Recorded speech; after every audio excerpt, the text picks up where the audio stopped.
Hey guys, so this is often what happens. It's like I'm driving or I'll be doing something else and having really cool thoughts about like the epicness of choice and and also the journey of coming back to the self, having integrated all of the darkest and shadiest aspects. So the recognition of unity, where all of our own projections are the things looping back to continually remind us and teach us of our power of choice in thought and in unity with this idea of creatorship in co-creation. And truly the co-creation aspect is the loop back to self, is that we're only ever having our own experience through choices.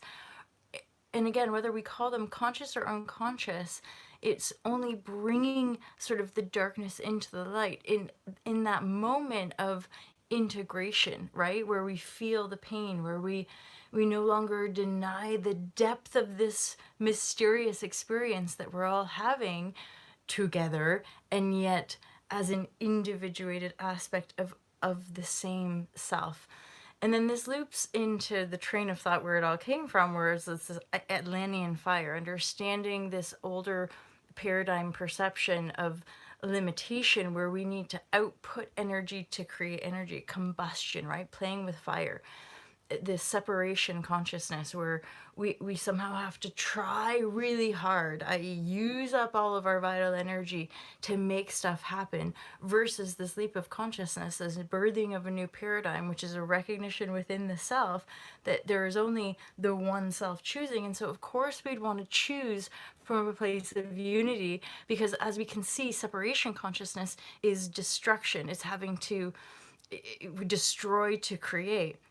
The quantum leap in our creatorship is the creation point from a voidal, dark mystery unity place, which is incredibly exciting. Hence why I think we have these loops of learning, because integrating these higher vibrations, whether we call them higher or lower, it's all one more unified aspect of a perspective of unification, where you understand the polarity of your own existence.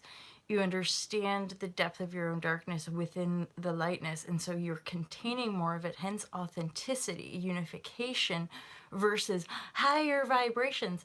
It's not quite like that, because in the field, like that quantum field is actually integrity with those two polarities, the darkness and the light. And yet in this co-creative experience, it's emerging the center point in that unification to have that compassionate awareness, that truly loving unconditional awareness as individuated aspects, via this like co-creative, like, what are we actually doing here? I don't know, we should awaken this broader part of ourselves, and thus become more powerful creators via the quantum field, which in this perceived reality, what it moves us to is like a contained loop of creation energy. So we don't need to destroy to create. The birthing is coming from this more divine, unified space of like, whew, allowing it all. Hence this regenesis process, or living in the flame of truth, or this atonement, this sort of process, which eventually will just fall away anyway. But like this merging process in these bodies, moving from separation conscious to unified consciousness, unity consciousness rather.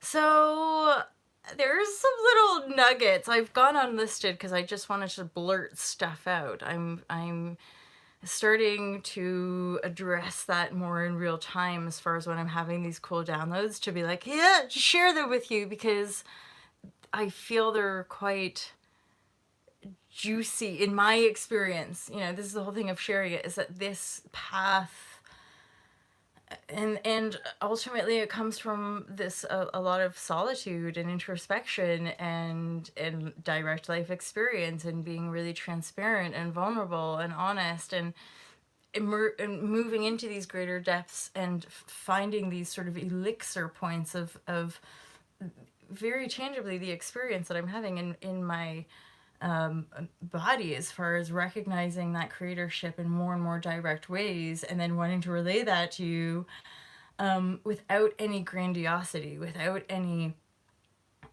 power over, control, manipulation, because in truth, like for me, it's all about like manipulating from within the energy field, and thus I can only share the experience in real time with you as the kind of divine inspired energy flow is creating itself.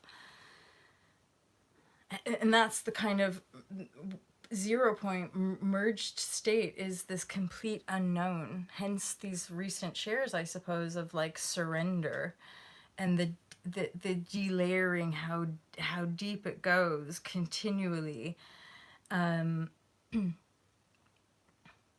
having shed a fair amount of control patterns and trauma wounds and all of that. Having gone through that process, which we talk more about in healing circles and spiritual circles and all of that, and simply bridging off into like that personal reality of self-responsibility, and really kind of owning it and adopting it, and then sharing the experience. And now I'm just rambling. Now I'm just rambling with rambling thoughts. But I think there's some nuggets in there to brew on and sit with. And otherwise, just wishing you all like a wonderful day. And you have, I'm sure, maybe you feel the vibration, you feel the love, as far as like mega appreciation, for all that is ultimately. And then that is the gratitude piece. That is like, you can't not be in a state of total visceral gratitude when thoughts like this are flowing, and and another barrier of perceived circumstantial reality would perhaps have you doubt, or have you do this or that, and then there's just no trigger, there's just no fear around it, there's just this awareness of going around a loop one more time, seeing certain things, being like, I'm free, I'm free. Sovereignty. Sovereignty from within the choice, and a recognition that the choice is always in this present moment, in creatorship with the totality that you are, which is everything always that you're ever experiencing. And bringing it, hence sharing and having a creative outlet, having a creative expression, is like the juice of life. Meditation, silence, and certainly self-love practices, for as long until they become the new default setting, as far as learning how to really look after ourselves, learning how to be really responsible for these vessels, and total unity with your own authenticity, so it doesn't look like anything. Yeah, there's no form in truth to the gateway of your own essence, because you are already that essence, energetically speaking, from within your own connection point. Again, there might be some delayering via impacted trauma wounds and protective layers, and just all the random chaos that exists generally, to pull that, all of that, right back in. That requires a fair amount of discipline, in my experience, and continual stepping to the plate of choice. Stepping up to the plate of choice. Choose your choices wisely, my friends. We're living in powerful times of transformation, and we want to keep the vibrashe light and high and open and free for as many people as possible, which means we have to be the channel in our own experience, in our own life, and then in our relationships as well. Keep permissioning one another to be the choice that you choose to see and be and live, to be free. Freedom and abundance really is something that we feel into. That's where we unlock that next level of free energy, free education, free resources, because we are that. We are this reality. We just deshackle. We have to deshackle the chains, the prisons of our mind. We have to deshackle our minds, you guys. I hope that was useful for you.